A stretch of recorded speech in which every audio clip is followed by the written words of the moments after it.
The things that I'm going to tell you about today are horrendous, but the flip side of it is some of the things that the New World Order and the Illuminati know, if they were put to good use, would be fantastic. But if you saw what I've seen, it would make you angry that these people are taking what could be used for the elevation of mankind, and they're using it to enslave us. Evil men have already divided up the world into regions, and they've got it all planned. They want to rule the world. Their goal is to reduce the population to 500 million, with a few of them as the elite get to rule the world. God has plans for the world, and so does Satan. And Satan's plan is no people here, maybe just a few, and a one-world government. The Bible says perilous times shall come. The people will be fierce, despisers of those that are good. Christians are going to be absolutely hated. Its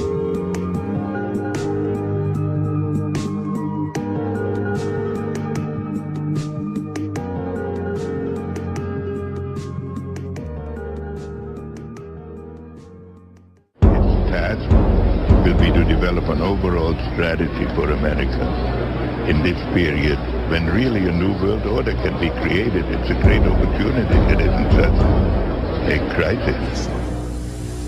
We know the race is not to the swift, nor the battle to the strong. Do you not think an angel rides in the whirlwind and directs this storm?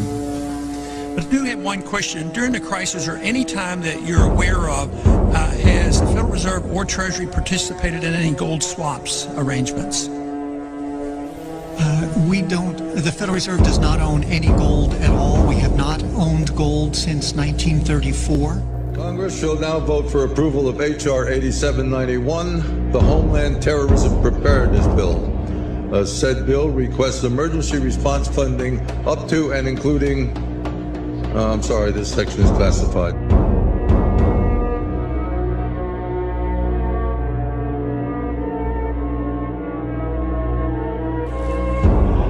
Which passages of Scripture should guide our public policy?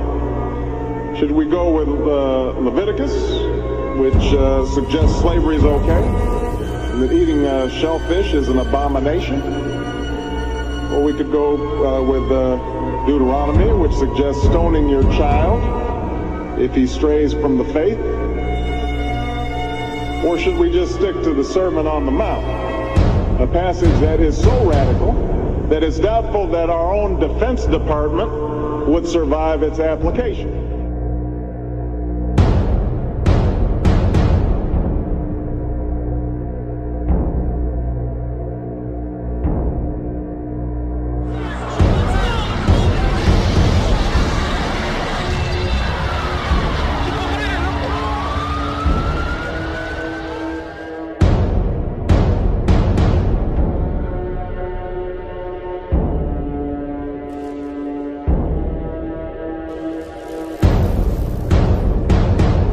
Readings have told me, for what it's worth, that some of us will be able to have ascended abilities. I mean, full-on ascended abilities prior to the actual shift happening.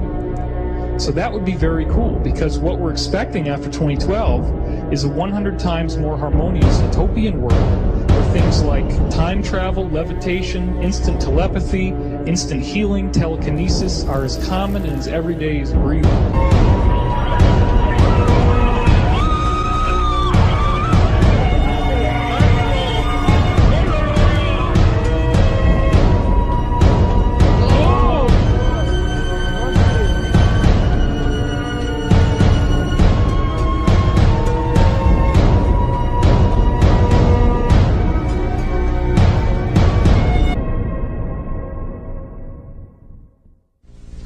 I want to tell you about a few of the things that I have learned during these last 5 years of intensive research. Perhaps the most startling thing that I can share with you is that all of the conspiracy theories that you've ever heard about one world government, about the UN takeover of the world, all of those conspiracies have now been laid to rest. There's nothing conspiratorial about it. It's all published. The UN funded Commission on Global Governance began meeting in 1992 in earnest and met for 4 years, and last fall released their final report. It is entitled Our Global Neighborhood. If the Bible is simply a book of myths, fairy tales, and stories, then it is disturbingly accurate in describing what we see unfolding in our current world climate. In my personal journey, I've come to the conclusion that the biblical worldview best explains the origin of evil and its many symptoms to mankind. It explains human suffering and the inescapable reality of death and decay that we experience in this world. But most importantly, it reveals why mankind has used deception as its most powerful and reliable instrument to carry out the plan set in motion by an ancient hate. This sacred mission of the world elite has been the primary motivation for the establishments of several layers upon layers of systems in this world. The following sectors are the major components of infiltration in this plan. They include the political, economic, military, scientific, educational, technological, and social facets, with the spiritual ideologies being the main ingredient guiding this massive deception. Many of these facets overlap and build on each other. Using these various components of human society, the world elite are tirelessly working to allow the formation of a one-world currency, massive depopulation, a one-world religion, and of course, a one-world government. With the speed at which things are changing and evolving, never in human history has this plan been more attainable than today. But as I sorted through the many tentacles of this plan, I found that not only are we, the people of the world, victims, but the people who promote and continue to instigate the New World Order and the promise of a new age are perhaps the most deceived and are the ultimate victims. The idea of what the ultimate goal for the New World Order is something that bothered me a lot in my early and really a lot of my research for what the New World Order was, as I was learning things like, the stuff in the food and the water and all the stuff that you learn, the genocide and the planned population reduction and the mind control and all the stuff that was going on. What did it all mean? What was it leading up to? The control grid, the cameras and the one world government and the one world economy and all this stuff. What did it mean? Because the thing that got me is what happens if they get it? What happens if they finally control everybody? It's a total lockdown, New World Order, 1984, Brave New World, whatever. It actually is that system. What then?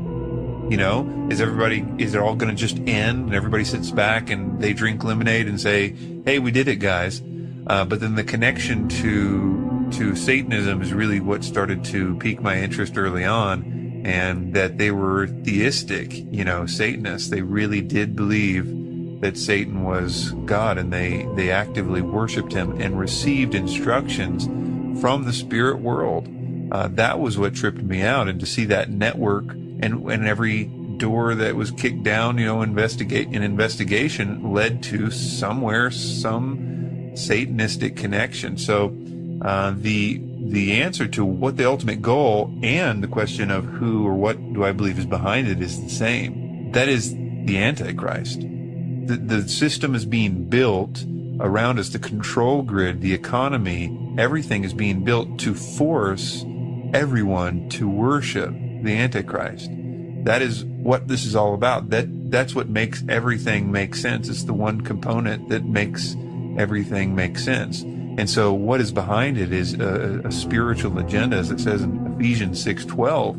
But it's also something that experientially that you can see in the research of the New World Order, that they are attending rituals, they are receiving instruction from those rituals, and that instruction is to do the nuts and bolts things, to create the system, to do this, to do the poisoning or whatever, all the different conspiracies that are a part of that have some sort of mechanism or use in this future world government, world religion, world economy, which has one purpose, isn't to extract the worship of humanity for an ancient cherub. Tom Horn, in his book Apollyon Rising 2012, stated, quote, "Behind the scenes and beyond view of the world's uninitiated members, the alchemy and rituals of the occult masters, Illuminists, Masons, Bonesmans, Bilderbergers, and Bohemians have combined to harmonize so completely within recent U.S. foreign and domestic policies as to clearly point to a terrifying civil conjecture, a near-future horizon upon which a leader of indescribable brutality will appear. Although this false Prince of Peace will seem at first to hold unique answers to life's most challenging questions, ultimately he will make the combined depravities of Antiochus Epiphanes, Hitler, Stalin, and Genghis Khan look like child's play." So I really see what's going to happen there is there's going to be some person who's just born as a man, he grows up, I believe he's going to be part of the secret societies, he's going to have tremendous influence and power and access to all kinds of high-tech stuff, and among that will be the process known as recombinant DNA. And with recombinant DNA you can actually open up a gene or a DNA strand, and you can insert a foreign gene into that. So I think what's going to happen is he's going to take Satan's DNA, Satan's genetic code, and he's going to insert it into his own body. And then he is going to become a chimera. He's going to become the beast by actually going through this transformation. The crazy thing is that we have the technology. We know that the sons of God came and did this back in the days of Noah. So we have a biblical precedence for this. And I think we're seeing these kinds of things happening already today.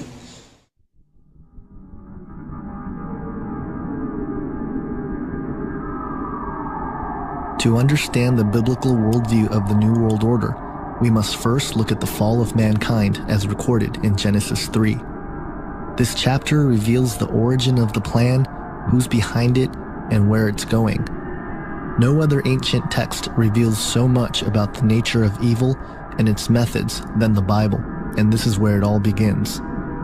We all know the story. Adam and Eve were created by God in the Garden of Eden. God's creation was good, and mankind was very good. God had one commandment for Adam and Eve to follow. A serpent came and tempted Eve to eat from the tree of knowledge of good and evil. This is where it all begins. Prior to this point, mankind was not susceptible to death, but Satan had other plans. The first lie ever recorded in human history comes from the mouth of Satan himself.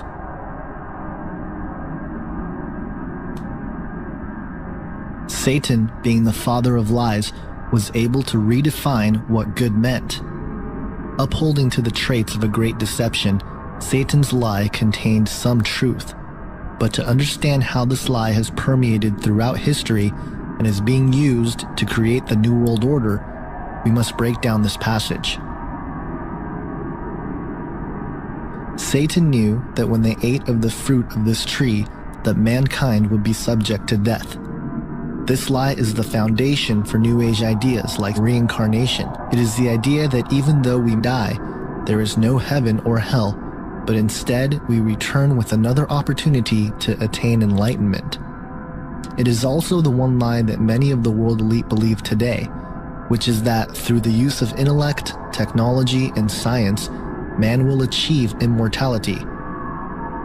This will become more obvious as we look into the sacred promise or ancient hope held close to those who are at work for the New World Order.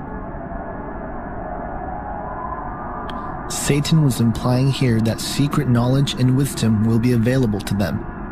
This is the main proponent behind the nature of secrecy which all secret societies possess. It is the idea that unattainable information will be partitioned to those who submit to the request of the one who holds the knowledge.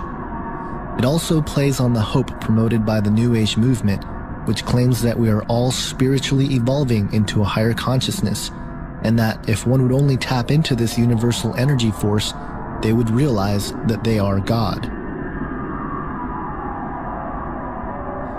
The New World Order and its components, secret societies, New Age movement, transhumanist movement, and even the alien agenda in many ways is predicated on this one lie.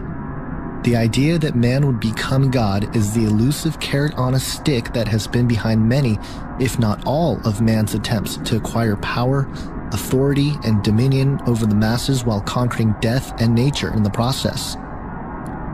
Furthermore, we can trace ideas like pantheism and the concept that God is a force, or that everything within the universe is God and thus we are God, back to this lie. It is the ultimate deception because it plays on human pride. It is the driving force behind ideas such as morality is relative and karma. It is the denial of evil and accountability to sin. This is the core of the Luciferian doctrine. It is the blueprint to what the select group of men have been working on for centuries. Exclusive knowledge to achieve immortality and become gods, all without the help of the Creator God, but by our own use of intellect.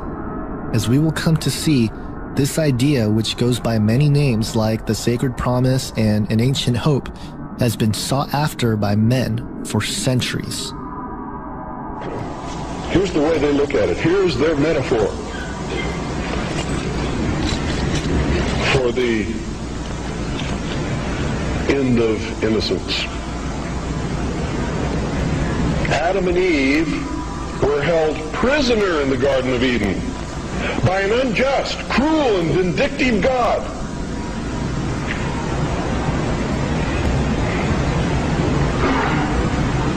Until Lucifer, through his agent Satan, set man free from this garden by giving him the gift of intellect. Through the use of intellect, man will conquer the earth, will conquer nature, and will himself become God. It's taught in every Masonic temple in this land. Every secret brotherhood, every secret society, every mystical temple, every occult organization teaches the Luciferian philosophy.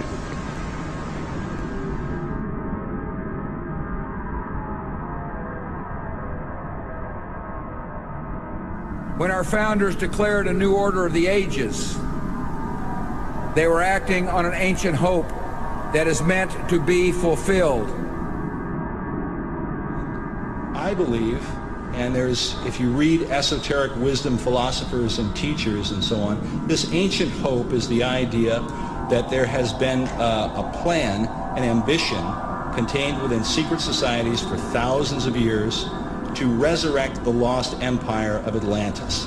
And for those who don't know, the whole idea of the new Atlantis and the New World Order and the New Order of the Ages are, if you read the writings of these societies, they are all one and the same thing. The ancient hope, of which Bush refers to in his second inauguration speech, demonstrates that Bush, or at the very least the authors of his speech, are well aware of the plan initiated by an ancient occult hierarchy, now operating as secret societies to forge a world empire. The promise to those who help build this empire is that they will attain godhood themselves and become a part of a family of perfected human beings.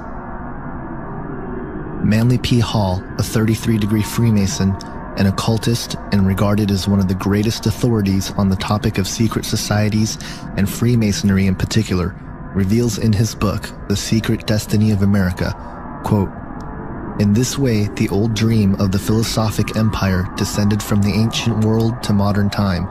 Secret societies still exist, and regardless of the intemperance of the times, they will continue to flourish until the quest is complete. For more than 3,000 years, secret societies have labored to create the background of knowledge necessary to the establishment of an enlightened democracy among the nations of the world." End quote.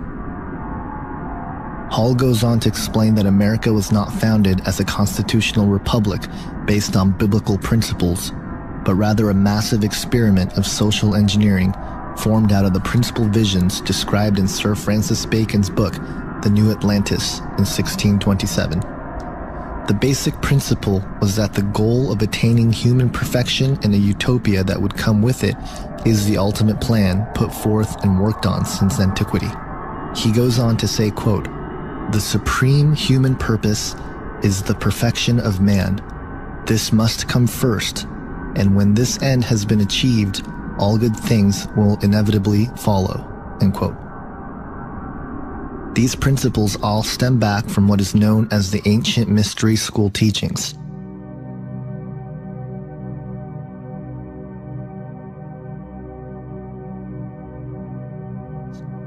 The ancient mystery school teachings is an esoteric, spiritual wisdom and philosophy passed down by the initiated elite for centuries.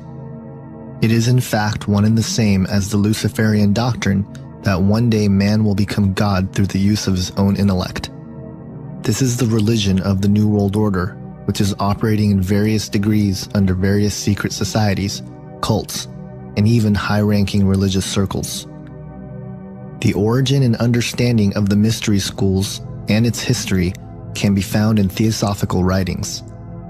Keith Thompson, in his film Aquarius, Age of Evil, does a full expose on the founding of theosophy, its connection to secret societies, the New Age movement, Zeitgeist, and ultimately the New World Order.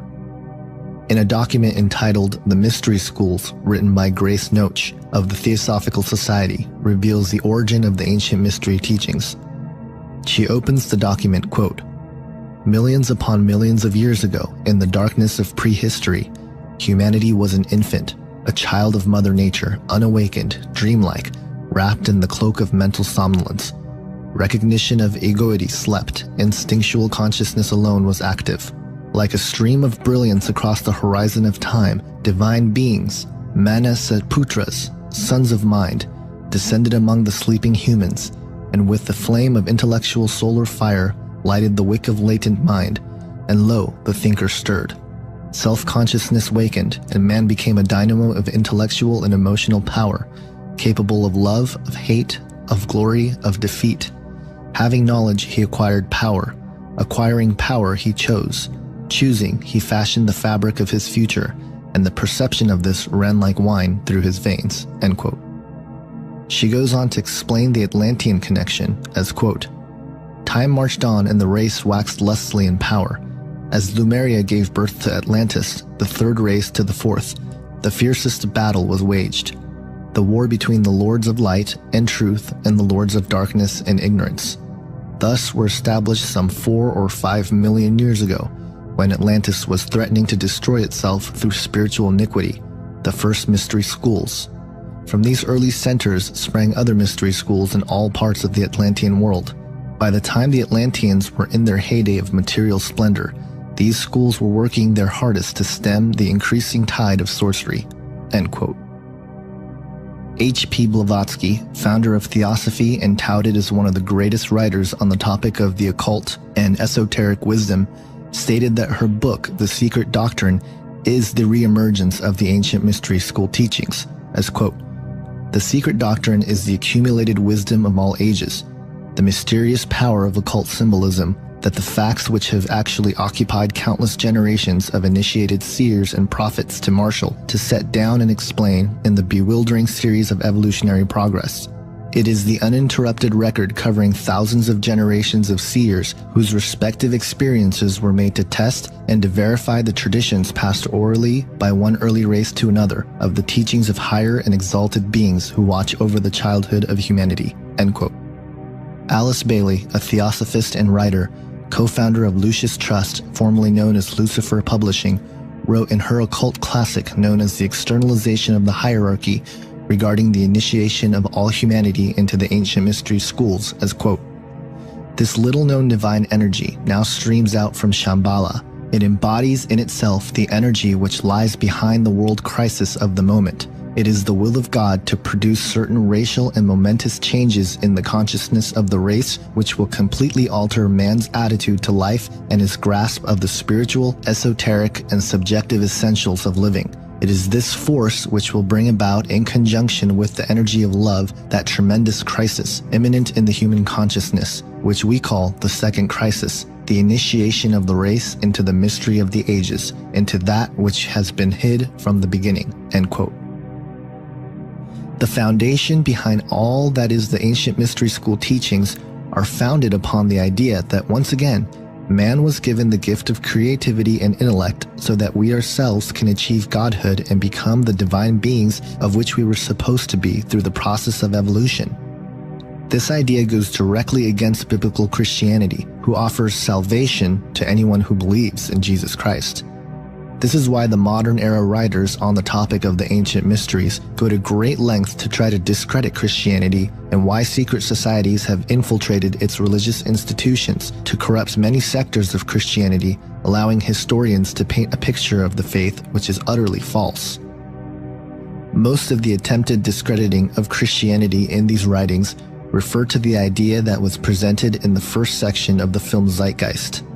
In fact, it is my belief that Zeitgeist is the carrying out of what Alice Bailey referred to as the initiation of the race into the mystery of the ages. Bailey, in the same book, Externalization of the Hierarchy, goes on to describe her opinion about Christianity as, quote, "Christianity must also be overthrown because it is based on Jewish sources. The rule of Christ must come to an end because only the rule of force is right.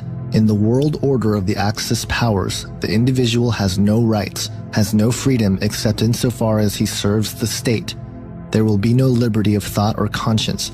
All issues will be decided by the state, and the private citizen will have no right to an opinion. Men will be drafted like slaves into the service of the state."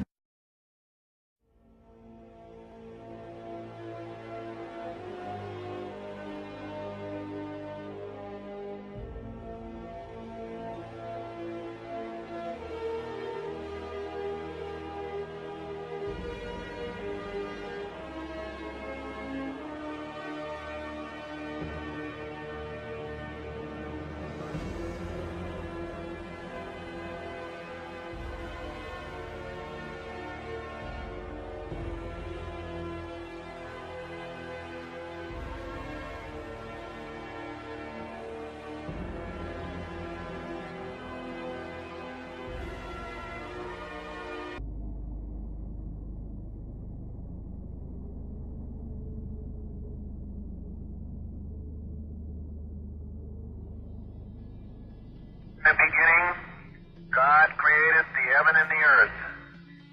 And the earth was without form and void, and darkness was upon the face of the deep. And God said, "Let there be light." And there was light. And God saw the light, that it was good.